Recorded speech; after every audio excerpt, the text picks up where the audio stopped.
بسم اللہ الرحمن الرحیم۔ اکثر لوگ مجھ سے ایک سوال کرتے ہیں کہ اگر ہندوستان پاکستان کا کانفلکٹ ہوتا ہے تو انڈین آرمی اور پاکستان آرمی ان کا آپ نیوٹرل ہو کے کیا تجزیہ کریں گے؟ میں آپ کو ایک بات بتاؤں کہ پاکستان جغرافیکلی ساؤتھ ایشیا کا ایک بہت اہم ملک ہے، جو مسلم دنیا کے واحد ایٹمی طاقت اور مسلم دنیا کی طاقتور ترین مشینری رکھنے والا ایک ملک ہے۔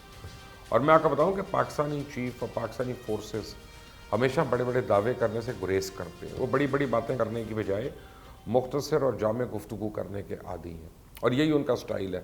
اور اس کا سب سے بڑا ثبوت ابھی لندن والی ایپیسوڈ میں ساری دنیا کو سمجھ آ چکی ہے کہ اس وقت خطے میں پاکستانی بری فوج کے علاوہ ایئر فورس اور پاکستان نیوی کا الحمدللہ کوئی مقابلہ نہیں ہے۔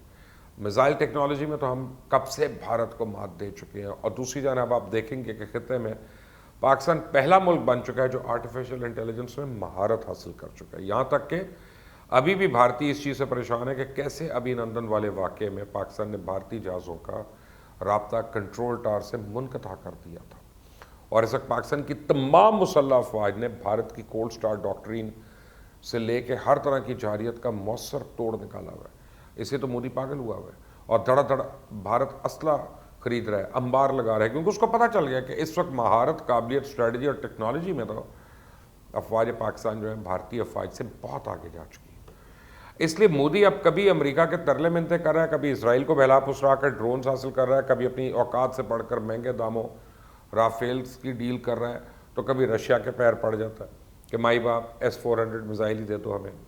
یا میں آپ کو ایک بات یہ بھی یاد کرا دوں کہ بھارتی فوج ہی نہیں بلکہ ان کے سربراہ بھی پاکستان کے خوف سے اب ذہنی دباؤ کا شکار ہے۔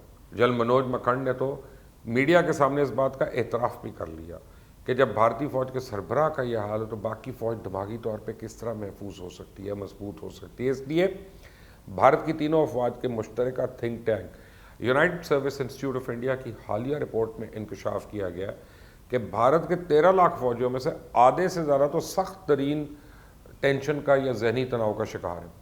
اور بھارتی میڈیا کے مطابق بھارت کی نام نہاد ظالم فوج کا عالم یہ ہے کہ 2008 سے لے کے 2020 کے دوران 1900 سے زائد فوجی اپنی زندگی کا خاتمہ کر چکے ہیں، یعنی انہوں نے سوسائڈ کر لیا۔ بھارتی فوج میں اصل بیماری کی جڑ جوانوں اور افسروں کے مابین ایک امتیازی سلوک ہے۔ بھارتی فوج کی خواتین اعلیٰ افسران کی جنسی زیادتیوں کی وجہ سے خودکشیاں کرنے کے لیے مشہور ہیں۔ بھارتی فوج کے ایک retired brigadier doctor Vikram Chopra کا تو یہ کہنا ہے کہ کشمیر میں بھارتی فوج کی اکثریت خطرناک امراض کا شکار ہو چکی ہے۔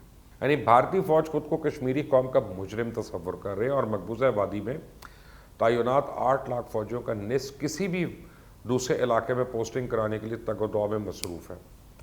اور بھارتی فوجوں میں سب سے زیادہ خودکشی کا رجحان کشمیر میں تعینات فوجی اہلکاروں میں ہے، اور ہر سال درجنوں فوجی اپنی بندوق سے اپنی زندگی کا خاتمہ کر رہے ہیں۔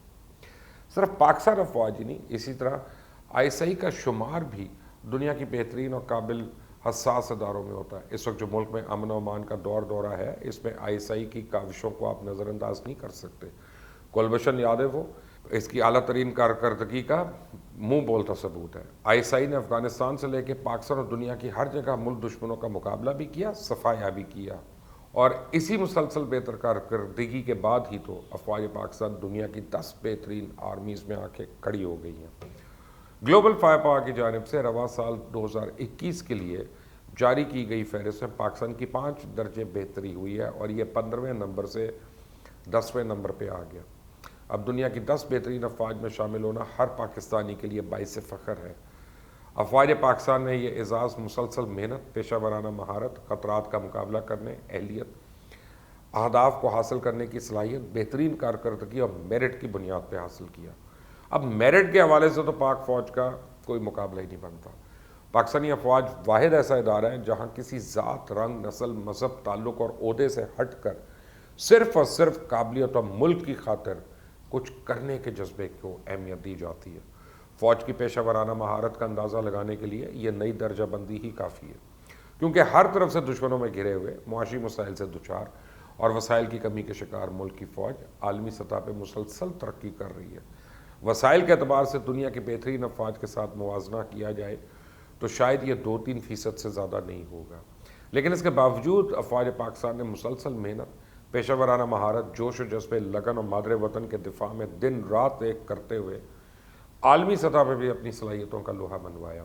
آئیں دیکھیں، پہلے باجوہ ڈاکٹرین پر خاصی تنقید ہوتی رہی، لیکن آج دنیا ان کی صلاحیت اور کامیابیوں کا اعتراف کر رہی ہے۔ پر پاک فوج نے آپریشن رد الفساد سے لے کے ملک میں بدامنی پھیلانے، امن و امان کے دشمنوں اور بیرونی آقاؤں کے اشاروں پہ کام کرنے والوں کو عبرت کا نشانہ بنایا۔ پاک فوج کی وجہ سے ہی آج ملک میں امن و امان کی حالات مثالی ہیں۔ بیرونی دنیا کا پاکستان پہ اعتماد بڑھ رہا ہے، غیر ملکی ٹیمز یہاں آ کے کھیل رہی ہیں، پاکستان دنیا کے نقشے پہ ایک مرتبہ پھر تیزی سے ایک پرامن ملک کے طور پہ ابھر رہا ہے۔ ہمیں یہ بھی یاد رکھنا ہے کہ مضبوط فوج ہی محفوظ ملک کی ضمانت ہے، اور دشمن ہر وقت پاکستان کو نقصان پہنچانے کے منصوبے بناتا رہتا ہے، اور ان حالات میں فوج کے پاس آرام کا وقت ہی نہیں ہے۔ انہوں نے ہر قسم کے حالات میں دفاع وطن کو یقینی بنانا ہے۔ خوشی کی بات یہ ہے کہ ملکی دفاع مضبوط ہاتھوں میں ہے۔ خوشی کی بات ہے کہ فوج نہ صرف اپنی ذمہ داریاں عمدہ اور احسن انداز میں نبھا رہی ہے بلکہ دنیا کا مقابلہ بھی کر رہی ہے۔